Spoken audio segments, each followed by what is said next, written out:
Assalamualaikum warahmatullahi wabarakatuh. Halo semuanya, kami dari kelompok kedokteran dan pertambangan A akan menjelaskan mengenai peranan bakteri dalam bidang kedokteran dan juga pertambangan.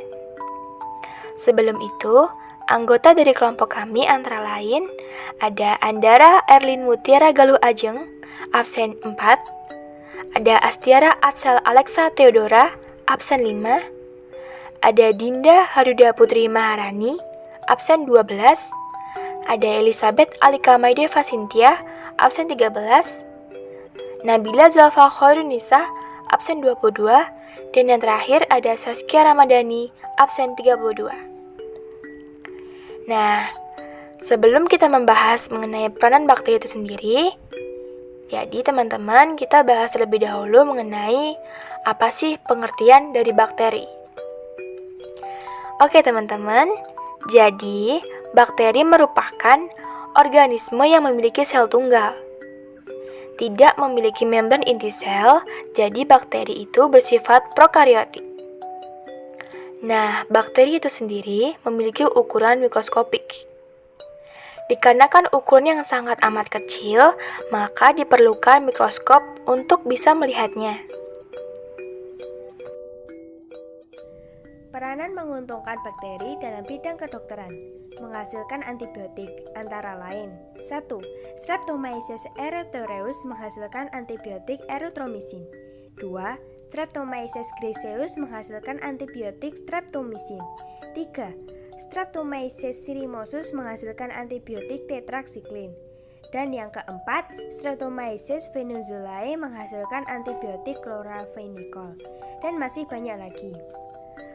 Menghasilkan vitamin, contohnya Pseudomonas denivitricans menghasilkan vitamin B12.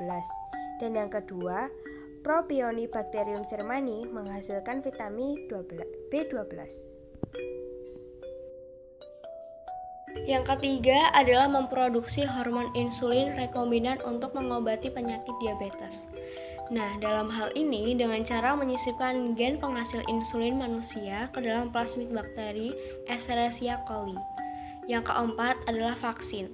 Vaksin tak selalu dibuat dari virus. Beberapa bakteri yang ditemukan berasosiasi dengan penyakit tertentu dapat diisolasi dan ditumbuhkan menjadi biakan murni yang siap dibuat vaksin. Perkembangan di laboratorium. Bakteri dapat dibiakkan di laboratorium. Bakteri dapat diwarnai, dapat diteliti di laboratorium. Dengan beberapa hal tersebut, laboratorium dapat menjadi tempat ditemukannya hal-hal baru dan sifat-sifat baru bakteri yang akan berdampak pada perkembangan di berbagai bidang, termasuk kesehatan. Peranan merugikan bakteri dalam bidang kedokteran. 1. Salmonella typhosa, penyebab penyakit tifus. 2. Neisseria meningitidis, penyebab penyakit meningitis. 3. Neisseria gonorrhoeae, penyebab penyakit kencing nanah. 4. Shigella dysentery, penyebab penyakit disentri. 5. Mycobacterium tuberculosis, penyebab penyakit tuberkulosis. Dalam bidang pertambangan juga terdapat bakteri. Ada 2 jenis bakteri, yaitu bakteri yang menguntungkan dan juga bakteri yang merugikan. Kali ini saya akan menyebutkan bakteri-bakteri yang menguntungkan. Yang pertama ada Theobacillus ferrooxidans untuk memisahkan biji besi dan bahan pengotor sehingga didapat besi murni. Yang kedua ada Bacillus subtilis yang kegunaannya memisahkan logam berat dalam limbah industri. Yang ketiga ada Pseudomonas sp untuk mendegradasi senyawa hidrokarbon di minyak bumi sehingga dapat diuraikan saat menjadi limbah atau bioremediasi.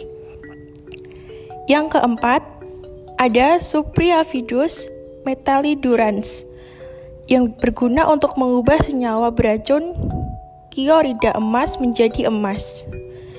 Dan yang terakhir ada Chlorella vulgaris yang berguna untuk melepaskan emas dari bijinya dan mengakumulasi emas tersebut di dalam selnya. Peranan merugikan bakteri dalam bidang pertambangan. Terdapat 3. Yang pertama, menimbulkan korosi. Kedua, menurunkan konsentrasi logam. Dan yang ketiga, mendegradasi logam. Nah, korosi dapat timbul karena adanya bakteri Thiobacillus ferrooxidans. Bakteri tersebut merupakan pengoksidasi Fe, mengubah Fe3+ yang bersifat sebagai ion terlarut menjadi FeOH3 yang bersifat tidak larut. Bakteri Thiobacillus ferrooxidans kadang-kadang berhubungan dengan korosi oksidatif dari beton dan pipa.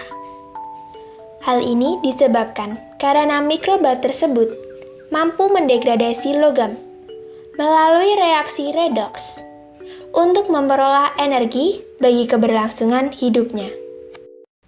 Sekian presentasi dari kelompok kami tentang peranan bakteri pada bidang kedokteran dan pertambangan. Apabila ada kesalahan pengucapan yang tidak disengaja maupun disengaja, kami mohon maaf dan terima kasih. Sampai jumpa.